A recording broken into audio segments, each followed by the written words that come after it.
Hello, my name is Zachariah with Old Man Gaming. Welcome to another Snap Judgment review. What is a Snap Judgment review if you've never listened before? Well, I think game reviews get a little bit caught up in 100%ing the game or getting close or near to the end. And sometimes they forget what the game's like when you just play it right off the bat. So I do about 5 to 10 hours in the game, and I'm just trying to give you an idea whether you're going to enjoy it right off the bat or not. That, coupled with the fact that I think games are one of the most subjective forms of art, I will not be giving a score to this review. Instead, I will be telling you the overview of what the game is. Then I will tell you the pros and the cons of the game in my point of view, as all reviews are.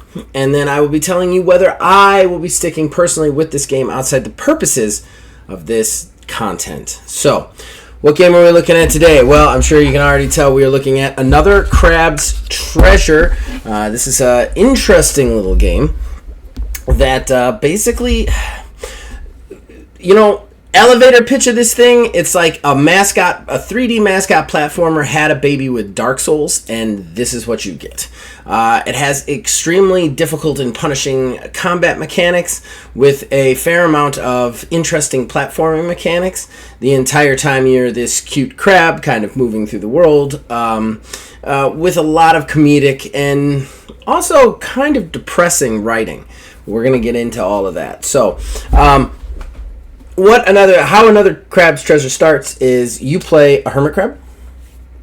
That hermit crab gets their shell stolen by some weird talking shark head thing. And then basically there's this weird tax MacGuffin, and you go after the shell. Throughout the course of the game, you end up having these, like I said, really punishing fights. There's no stamina meter here, but it's all about timing and memorizing attack patterns of enemies to get through it. You also, the most interesting mechanic I think here is the fact that you collect different shells to kind of replace your shell for the time being. Switching between these shells kind of changes your playstyle, such as some shells just allow you to do a bigger, more scarier attack. Other shells actually drop trap bombs. Other shells make you damage the opponents when they hit you. All sorts of stuff like that. This coupled with a bunch of other powers, and then you have kind of like a little bit of a build system. Inside the shell, you have kind of a certain number of spots for what's called I can't remember what they're called, but they're basically like starfish and rusty nails and stuff like that you put inside your shell, and it gives you static buffs. You can then level yourself up by collecting microplastics at certain areas that are basically bonfires from, the Dark Souls game, but they're called like moon snail shells. And then you can also level up your actual abilities by going back to the moon snail person with a different collectible that you collect. Again, bosses are super difficult, but everything's themed around the ocean. So you fight all sorts of different stuff using straws and like locking mechanisms and very interesting enemy mechanics. And then we just follow this crab as he tries to get this very depressed crab as he tries to get his shell back.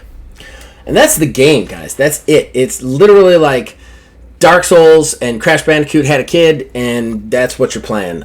It is very interesting. The platforming mechanics are a nice break from the normal combat system, and the combat is extremely punishing. I know that IGN's review says it's easy.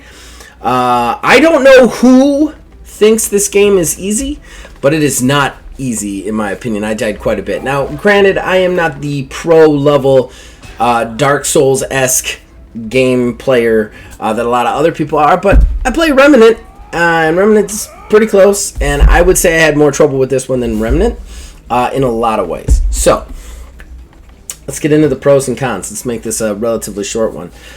We always start positive here. We go with the pros first. My favorite thing about this game, without a doubt, is the shell mechanics. I absolutely love it.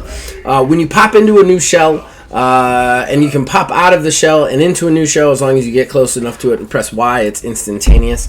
And each of these new shells has kind of what's called umami, this like rechargeable gauge. It has a certain number of uses for whatever's in the shell. This makes fights and combat very interesting, and it also does something that, in my opinion, isn't really done a lot in the Dark Souls genre, which it makes the combat very situational. Instead of having the specific build going in to work the bad guy, you kind of have to look around at what shells are appropriate during a boss fight, or are apparent, and figure out how to use them best to take on your enemy. The first major boss that I fought was the I can't remember what her name is, but this nasty ass huge crab queen that was puking stuff everywhere.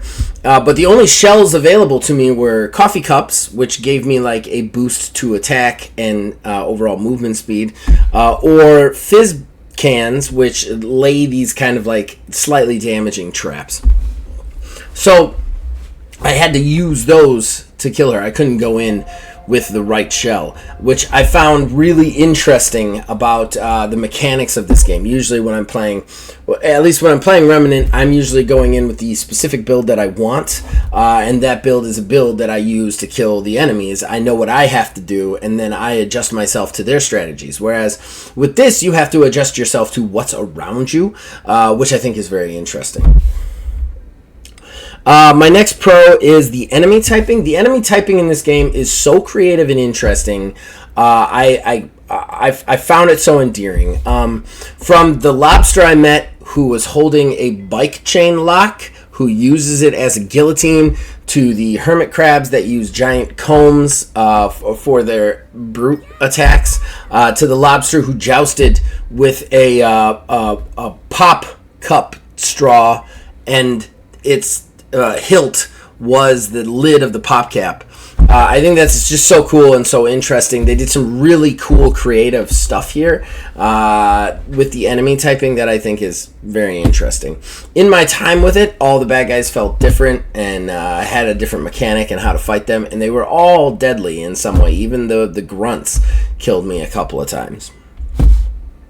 My next pro is the writing of this game. Now, I do want to put a little caveat on this, because I only played the 5 hours minimum to do this review, and the writing was really good. It was funny in times. It was nice dialogue, and the jokes actually made me chuckle quite a few times. However, there is this theme that's very depressing about isolationism. I know that's weird in a cartoon crab game, but like this weird kind of isolationist theme to it that didn't make me feel good. It made me feel a little icky, especially since you're playing a character who is literally just trying to get his crab to be left alone, his shell to remove himself from society. There was just this kind of weird, depressing undertone. Maybe it hit me harder than most other people, but if the game was going to continue that way, none of the jokes would have rang true to me. I know this is a pro, because like I said, I've only played 5 hours and I was chuckling at the jokes, but I will say this: if that isolationist, almost depression kind of angle goes through, I think a lot of jokes would kind of be salted by that, because I would be getting depressed a little bit for the main character.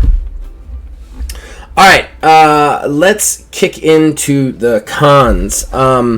My number one con with a bullet is the voiceover. It just didn't do it for me. I hate to insult voiceover work, because I think voiceover actors are probably the most underpaid people in the industry. Maybe not after the strike, but they definitely are unsung heroes in a lot of ways. Whereas I think that so I don't like to knock them, but it just didn't hit for me.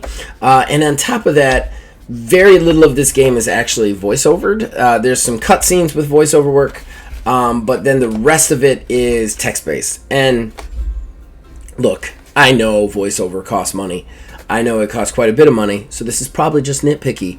If they had to save here, they had to save here. But I have to count it against when I see it, because I hate it. I hate reading in my video games. This is my relaxing, my fantasy time. There's very few times where I'm excited to read things in a video game. And certainly not when I'm playing an action game. So that was a bit of a bummer for me.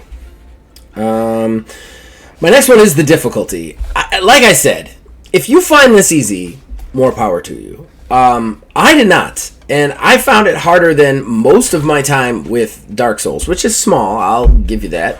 and almost all of my time with Remnant 2, except maybe the final boss of that game. I got killed a frustrating amount of times in situations where I didn't think that I was really playing things that differently than other people. Plus, it's much more frenetic than maybe your Dark Souls is. Dark Souls has characters that attack very fast. Same with Bloodborne. But I always find that, and even Remnant, but I always find that there is a methodical pace to some of it that allows me to kind of understand their attack stuff. One of the things that I absolutely hated in this was the fact that there are certain attacks that you can't block. You have to dodge, and there is a little meter that pops up over your head. It's like a little red face thing. They don't give you any time to react to that whatsoever. It is too small a window. There was no characters that I met that I didn't get hit by that attack, and that's just a little ridiculous. I don't know. It is a level of difficulty that I did not find enjoyable. However, like I said, if you're a person who loves the challenge, this might be the game for you. And then finally, the button mapping. This is a little bit of a nitpick because you can change the button mapping, at least on PC. But the button mapping is a little terrible. They have the heavy attack. They have their attack being a bumper instead of a trigger or a button on the controller. It's just not intuitive as far as these games go, and I don't know why they mapped it that way to the controller to start. However, again, you can remap the controller, so just go in, remap, you'll be fine. All right, so let's get into the whether or not I'm sticking with it. Sadly, I am not sticking with this one. Look, I don't think this is a bad game. I think this is a great game. I think it has a lot of merits, and it does something different in a space that is becoming more and more flooded. And that's hard to do. There are the Souls-like genre has never been more popular. There are so many games in it. For you to find a new space and do something new, I truly appreciate it. So my hat's off to it. I think if you're a Souls-like fan, you're really going to enjoy this. I think if you're a 3D platformer fan, approach with caution because of that level of difficulty. But for me, when it comes to a game like that, you have to have an overwhelming amount of stuff that I like to make me put up with the extreme difficulty or want to do the extreme difficulty. I'm not an extreme difficult player. So like with Remnant, there is both character creation, there is also a number of classes you can choose from, and a kind of robust build system to it, as well as weapon loot and whatnot. This game does not have any of that. There is no weapon loot. You can upgrade your weapon through abilities, but there's no loot to equip. There's no build system. There are a ton of shells to find and use, but like I said, they are smattered across the field, and they have so many defensive points, and when they break, they're gone. Much like Zelda Breath of the Wild, and I think you guys are knowing where I'm going with that. I don't like that there is some abilities here, obviously, but you can eventually purchase them all. There's nothing keeping you from purchasing them, so there's no interesting build there.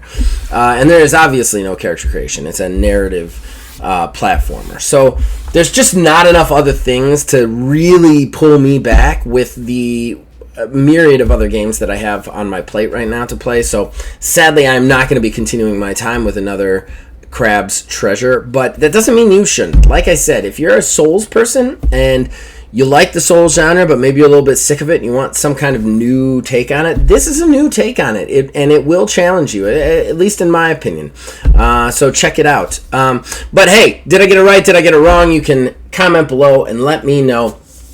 Again, I only do 5 to 5. I only did 5 hours with this game. I only do 5 to 10 with most of my games, so just to keep that in mind. And I died a lot in this game, a lot. So you guys can contact us on Facebook at OldManGamingDH. You can contact us on X at OldManGaming9. You can join our Discord. Links in the description below. Influence us in all of our shows from there. And as long as you guys keep watching, listening, I'll keep making them. See you guys next time.